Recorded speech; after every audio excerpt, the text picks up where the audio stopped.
Thank you, Jason. Good morning, everyone. My name is Thomas Bachand. I'm Managing Director in Investment Banking at National Bank based in Montreal. I'm pleased to be with you to moderate the next few sessions. So next up, please help me welcome a panel on the future of mining, AI, and efficiencies. This panel will be introduced and moderated by Pierre Matte of Agnico Eagle. Pierre?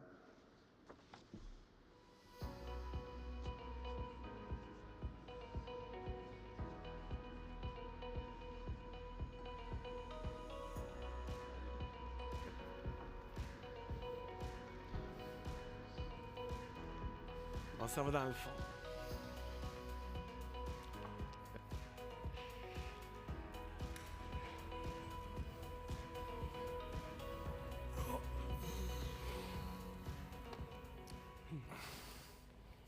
Hello, everyone. So today we're going to talk about future of mining. I know that mining people are seen as a conservative bunch, but there's a lot of nice things going on. Today we're pretty lucky. We have 5 people really working on in really innovative business. So we're going to talk to them and learn a bit more. So we have here Alain, which is the president of GPR Geophysics, and also he's the founding partner of CAUR Technologies. We have right next Doug Morrison, who's the president CEO of CEMI, and then Ed Humphries, VP Global Capitalization for, sorry, I got it here. AtkinsRéalis. Yeah, AtkinsRéalis. And then we have GP working for VRIFY, CTO of VerAI. And lastly, Matt Grainger, VP of Value Creation at VerAI. So we'll welcome everyone, and then we'll start going with the first topic. I will ask you just a brief description of your business and how do you see the future of mining. So maybe I'll start with Alain right here. Thank you very much. As you said, I'm one of the founding partners of CAUR Technologies, which is a spin-off of Geophysics GPR, and we're really focused on AI applied to exploration, mining exploration. Where, I don't want to take too much time because there's many of us, but where do I see AI and how it's going to change exploration? I think AI, just like beer, will change the world, but I don't really know how. No, I'm just kidding, but AI will make a huge difference in the level of productivity that exploration, on how we do exploration. But it will have some downside, especially when it comes to level of unemployment. In our company, we've implemented some AI processes with agents, and I can tell you, like what we used to do, let's say in 200 hours, now we could do in maybe 20 hours. So that's a big change. So yeah, there will be very important changes in the future. And when I say in the future, I mean in the next year. Thanks, Alain. Doug? Okay, so CEMI is a small organization based in Sudbury, Ontario. We originally were focused on developing technologies for deep underground mines and for tailings. Now we run a network of 60 companies that we fund with federal funding to develop new technologies that can be applied across the board in terms of productivity, energy reduction, automation, and tailings and waste management. So that's the program that we run. The important thing to remember about mining is its primary role is to meet the needs of the industrial complex globally. And right now, we are on track to fail epically to do that in the next 10 or 20 years because of the increasing demand for metals for the energy transition. So if we're going to meet that demand, we have to change things radically. The first one that needs to be changed is we need to get to a place where we can mine, do the mining we need to do, and leave no toxic or injurious waste material behind exposed to the environment, number one. That has to be a fact, an executable fact for every operation. Second of all, ore production in our mines has to become fully autonomous. Not automated, not partially automated, fully autonomous with no people operating the equipment. Because we cannot actually hire young people to come and do the equipment that we have now. So they're not coming to do that. And the conditions are already roughly 40 degrees centigrade, 100% humidity for a 10-hour shift in the dark. And your average 20-year-old is not coming to do that. So we're not going to be laying people off. We actually have to do it in order to keep these mines productive. And the cost of that kind of technology means the cost of production would drop by more than half. So that's what we focus on. That's it. Okay, thanks, Doug. Ed? I'm part of AtkinsRéalis, which is a sort of 40,000 strong global community of designers, creators, builders of large-scale infrastructure, everything from roads, rail, port. We heard some reference to our burgeoning nuclear business earlier on in one of the other panels.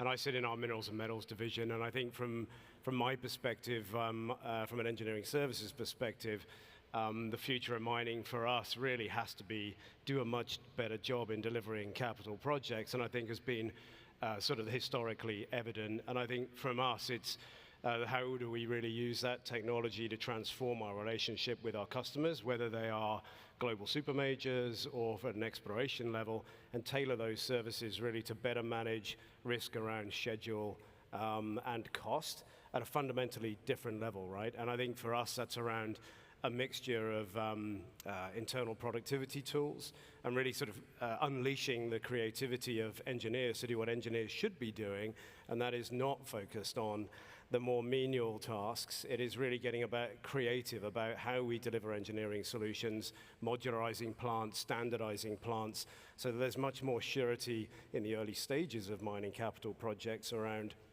the capital required. And then when that capital is actually deployed, is reducing the risk of that capital deployment to a level where we're creating long-lasting partnerships rather than a sort of revolving door of engineering companies who may or may not be next in line to be hated by their customer. And so that's something that we're looking forward to over the next few years. Thanks. GP? All right, thanks. Yeah, so at VRIFY, what we do is mostly software solutions. So you might have seen our traditional business on stage just prior to this talk. So we provide a tool to communicate 3D models across the industry.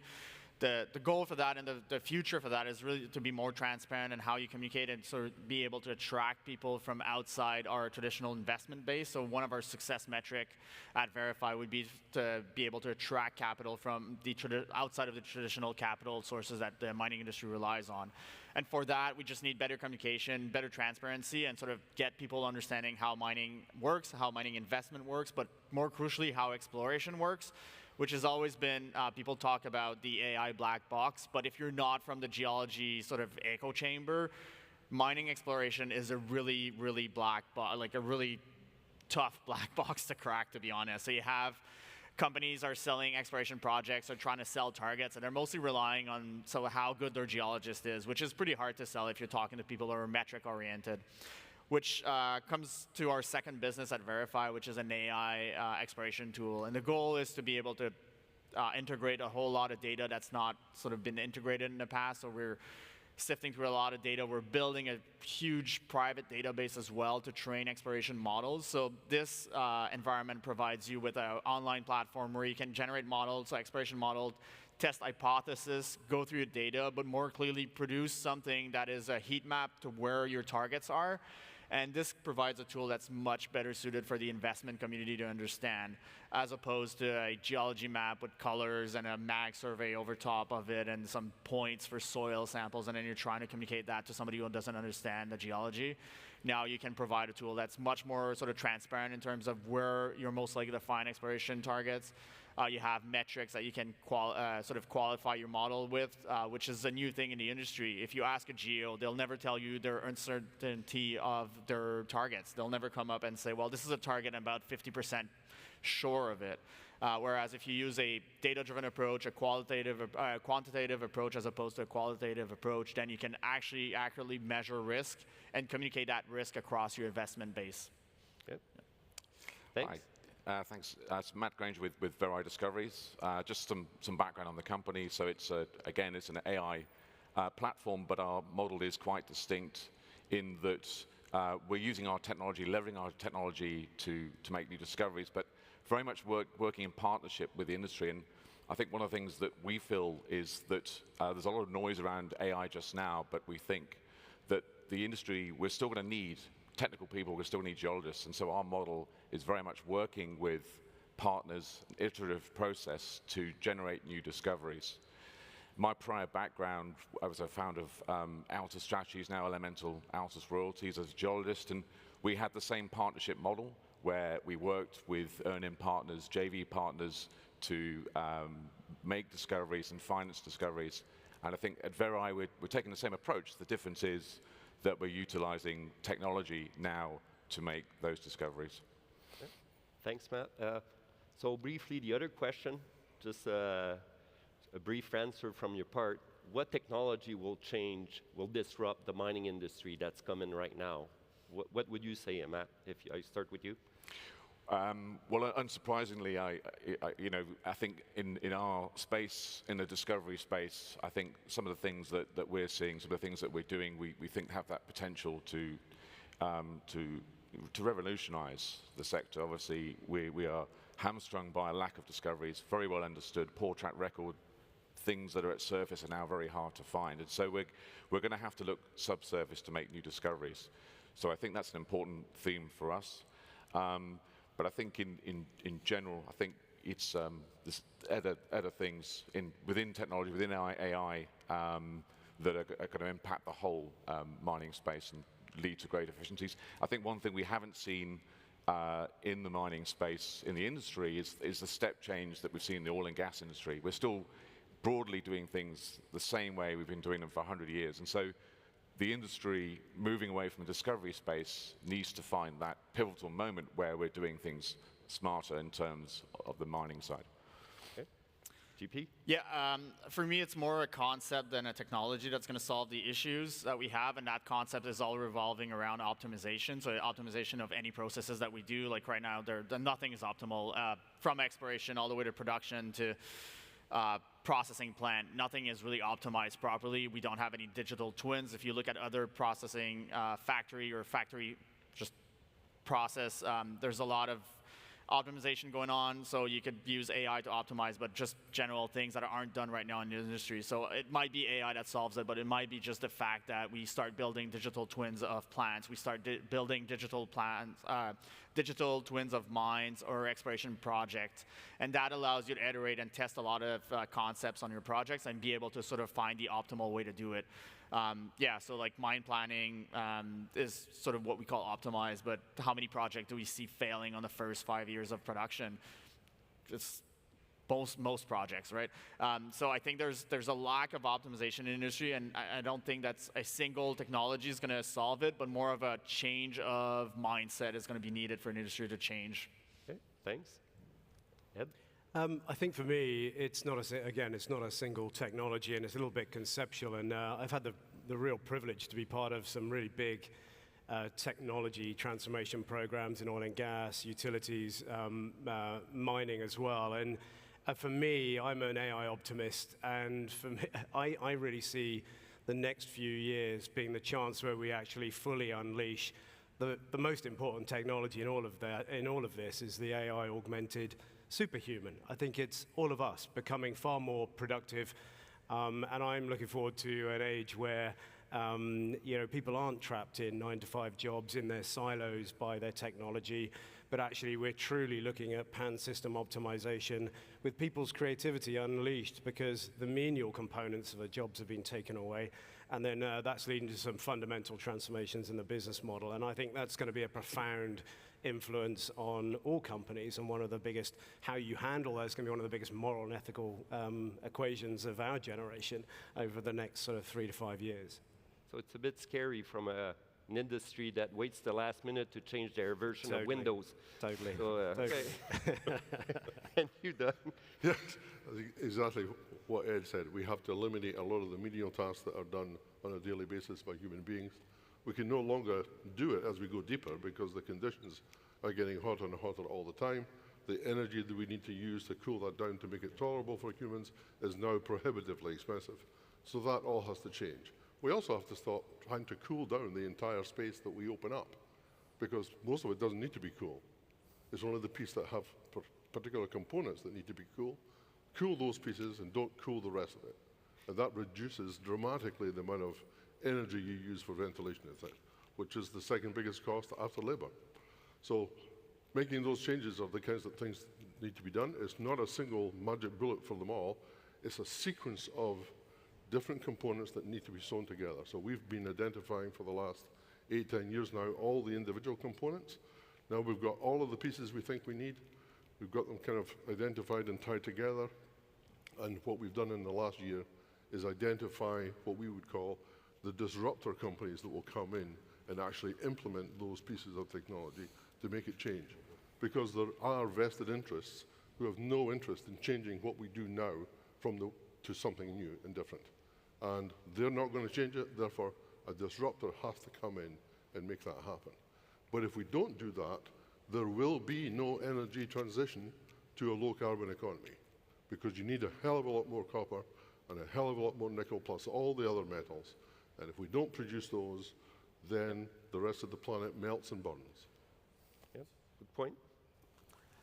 I think core technology has all the solutions. No, I'm just kidding. I don't have a crystal ball, but nor am I a specialist of the whole sector. But I would say in exploration, core technology has really a really clear vision on what we think will be the really disruptive technology, or a combination of technologies. So predictability mapping, there are many companies doing that. And basically this is more or less based on how big your database is at this stage. So we're pretty good at that. And when it comes to other geophysical techniques for exploration, we're going to need to be looking at depth. That's for sure, because the deposits, the surface deposits have been depleted, most of them. So we developed a technology which is based on seismic. We've been in business for 50 years with geophysics GPR, and CAUR is a spin-off. So we're going to be using a passive seismic technique, but there are other passive techniques. So I would say in general, passive geophysics, where you don't have to cut lines in the bush, so environmental is no longer an issue, where you don't need 6 or 10 people to carry out a survey during 3 months, and you could do the same thing, let's say, in 4 days, and provide a 3D model up to 3 kilometers in depth. I think that's very disruptive. And that's what we want to scale up. That's what, yeah, so I don't think there are many companies out there doing that kind of stuff. So, yeah, I might be a little bit presumptuous here, but I think we're going to be part of the solution. Can I just cut in here? You said something that sort of tickles me a lot, and it sort of goes against what we're doing. It's kind of funny, but like everyone's been saying that we need to go deeper, and we need to go deeper undercover, and we need to go into these unexplored areas because that's where all the deposits are found.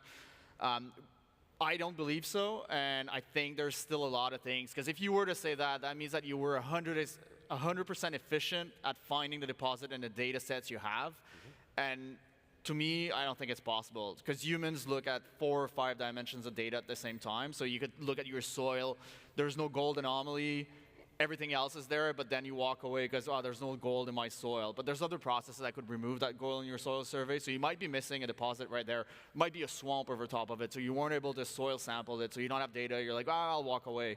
And as like VRIFY, our core, the way we were started was with the triangle zone discovery at Sigma-Mac, which sat 2 kilometers away from the 2 biggest producing mines in Quebec, right? It's sitting right there. Nobody else explored that area. For some reasons, there's a swamp, there's a different model, but also it was sitting at the boundary between 2 historic and big properties, so no one was willing to go and explore there, because you don't want to find half a deposit, right? And I think Matt agrees with you. Yeah, look, I was going to say, and I sort of agree with Jean-Pierre then, it's sort of interesting listening to potential solutions around heat with deep mines and solutions at 3 kilometers. what about if we make some discoveries that are just below surface? We've got a really good, I'm talking my own book here, but we've got a very good example in Arizona where we have staked a high priority target based on training on those mines in the area, porphyry copper deposits. Just up the road, you've got a management team that's looking to spend $9 billion on a mine 2 kilometers below ground. And to me, I think we're maybe looking at the wrong problem in the industry. We need to be finding things that are near surface, at surface, faster, better. I mean, that's what we need to be focusing on as an industry. Less energy, easier to permit. So many reasons why that should be the focus of her subject. But yeah, if I may, I would say that I totally agree with you. That's why I said a combination of predictability mapping, which is surface stuff, combined with a technology that can allow you to go to, let's say, 3 kilometers at depth or something like that in a blink of an eye almost, let's say 2 weeks versus 6 months, that's the solution. Because then you're not just skimming the surface, which, and I agree, there's a lot to be seen. But all I'm saying is that if you combine that with a technology that allows you as well to look at depth, then I think you have the winning solution. Yeah. And so that's why I would welcome to work with you guys. So I guess you're all talking about AI and exploration. Is it AI alone or AI with a combination of another technology, or how do you see it, G? For me, it's AI combined with domain expertise. There's no way, and you see it happening right now. Trove of people are getting out of Google, Stanford. They're pure data scientists. They try to tackle the exploration problem. And we've hired a lot of these people as well with postdocs and machine learning. They don't understand the data we're dealing with. And our data is such a particular data set where it's not actually data. So like the data would be, like if you run a MAG survey, the data is what come out of the MAG, like the measurements. We provide things like grids, which are models of that data. So for like a data scientist, that already like blows their mind because typically you're not supposed to feed in models into models. So I think it's really important to have domain experts in the loop. So it's not like an AI you could unleash and just to have a bunch of the best coders out of Facebook gonna solve the industry. And there's a lot of claims around that right now. And you'll see it fail pretty soon just because they just don't know the domain in which they're working. So for me, yeah, it's AI plus a geo for sure. But that's a good thing, because I remember we had a discussion and you say all the experts going to disappear with AI, so... No, but I had a conversation with chief innovation officer of one of the GAFAs, and and I asked him, what's going, where's going to be the, he basically, if you listen to Eric Schmidt and all these guys, they're saying you have the best mathematician right now in a box, right? Now, the next thing's going to be the physicist. So I mean, 2 plus 2. So where's going to be the geophysicist? So basically what he's told me is that by the end of the year, the best geophysicist will be in that box. And he thinks 9 out of 10 entry level or geophysicists, or they'll be replaced. So yes, so there will be a huge disruption in the requirement of university grads or whatever. That's happening, whether we want it or not. I mean, we're able to get like easily 100% improvement in our QA, QC when we do MAG, we do IP, and we're doing that with agents. So that's happening. So I'm not saying the human factor will not be there, but instead of having 10 people, you might just have 2. So there's something happening there as well. There's going to be a case of adaptation, I suspect, adaptation to survive. You're going to need geologists, you're going to need engineers, you're going to need all of these people, but they're going to have to adapt because you can see what's happening in parallel universes. You can see what's happening in pharma, other industries where AI is becoming transformative. And there's a lot of hype around AI, as we know, but you can see that in industries, similar technologies that are having a profound effect, and it's not going to stop. It's only going to accelerate. Okay, thanks. And Ed, on the AI and operation, how do you see it? And is there other things that we're missing? Is it just AI or? No, I think for me, and I think we've been doing this for the last decade in various sort of success, right? And I think many companies have had, especially in the mining space, everything from digital twins, predictive maintenance, optimizing the process plant, all of this sort of stuff. And then I think, as you referred to earlier on, nothing's really changed the business model. The way we're looking at it from an engineering services perspective, everything that we're looking at is changing how we're going to be contracting. It's going to be changing how we deploy resources. Things like project controls and things, we can now almost democratize the data, make it so easy to do that. You could offer that as a free service to everybody, right? And I think that changes our business model. And so for me, and I think you touched on this as well, is around you're moving from point optimization in operations where you're really trying to drive those jaws of margin apart. You know, you're looking to get more cheaper ore tons, you know, into your processing plant, whilst you know, generally reducing your cost of power and ventilation and everything else as well. There's of course an ESG dividend, a safety dividend, and everything else that comes with that. But actually, again, it's still very point optimized at the moment, and I think we're moving to a space in operations, again, unleashing the power of sort of human creativity in some ways by giving them whole system optimization capability. You know, where maybe you're going to run your plant at a slightly different speed because of the cost of energy that's coming in at that particular hour, right? Which you wouldn't necessarily be able to do these days. So for me, operations is about that whole system optimization. And again, you know, and why it's not stuck previously is the business models haven't changed. And I slightly wonder, a little bit like self-driving cars, look at the rise of Waymo and potentially others. You know, are any of us going to own a car in 10 years? Or is the insurance company going to own the car? You know, and I'm just going to summon one. And maybe we're starting into that realm in mining. You know, maybe I don't own a fleet. You know, I don't want to have the responsibility of owning a fleet and covering the maintenance of that.